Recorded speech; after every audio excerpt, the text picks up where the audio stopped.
In the shadows of silence and misinformation, our schools stand as gatekeepers to a crucial knowledge, leaving our youth vulnerable to the perils of ignorance and uncertainty.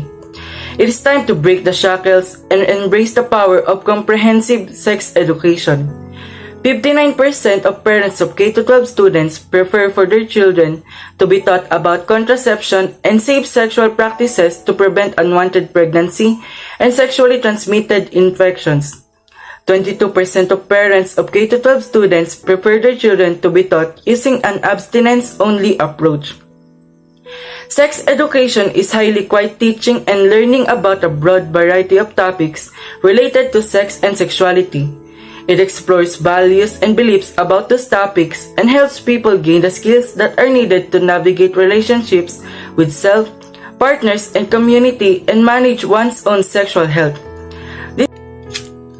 This topic is always being left behind and not being talked about because it is socially labeled as sexual, most importantly in the conservative countries. Why should we let our children know what is sexual education? Will it be beneficial or will just be sexual in the plain sight of those who don't understand? Let's talk more about it. These days, teens and young adults are more prone to unwanted pregnancies and sexually transmitted diseases due to lack of sufficient education on sexual education. Every 1,000 women aged 15 to 44 in the United States, in other words, nearly 5% of reproductive age women, have an unintended pregnancy each year. Sexually transmitted infections or STIs can spread through any type of sexual contact, including oral, anal, and vaginal sex. They may be brought by microbes such as bacteria, viruses, parasites, or others. STIs are disturbingly common. There are millions of new cases worldwide each year. Multiple sexual partners have insufficient awareness of safe sex practices. Inconsistent or inaccurate condom usage, limited access to healthcare and testing, and the stigma associated with STIs all contribute to the incidence of STIs. These factors may discourage people from seeking treatment for STIs in a timely manner. Furthermore, some STIs can be asymptomatic, making detection more challenging and raising the risk of transmission. By teaching knowledge about contraception techniques, their efficacy and proper usage, comprehensive sex education plays a key role in preventing unwanted pregnancies. We can promote awareness programs and gradually incorporate sex education in schools to further educate our citizens.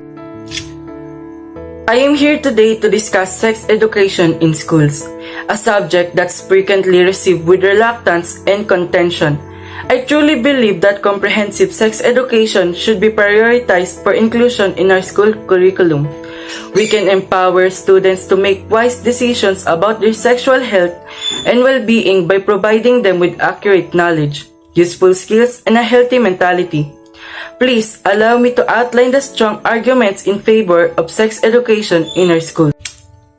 First and foremost, sex education gives students the information they need to understand their own bodies. Building a positive self-image requires an understanding of puberty, the reproductive system, and the fundamentals of human sexuality. By imparting these essential ideas to pupils, we may enable them to accept their bodies, promoting acceptance and self-confidence. The prevention of unplanned pregnancies and the transmission of sexually transmitted illnesses is another important goal of comprehensive sex education. We give students the tools they need to make ethical decisions and safeguard their sexual health by educating them on the contraception options, safe sex techniques, and the value of consent. With this understanding, students can prevent STIs from taking a physical and/or mental toll as well as the potential repercussions of unintended births. In conclusion, it is clear that comprehensive sex education is an important part of our school system. We can enable kids to navigate their sexual lives with confidence and responsibility if we provide them with accurate information, useful skills, and a respectful attitude towards sexuality. This will promote their sense of responsibility at a very young age, given that they have learned all of the things they should have, know all of the precautions, and restrict what is forbidden. Keep in mind, that the secret to empowerment is education. We are enabling our students to have healthy, full lives and actively contribute to a more inclusive and fair society by embracing comprehensive sex education. Thank you for your attention and commitment to the importance of comprehensive sexual education. Together, let us work towards a more informed, empowered, and inclusive world for all.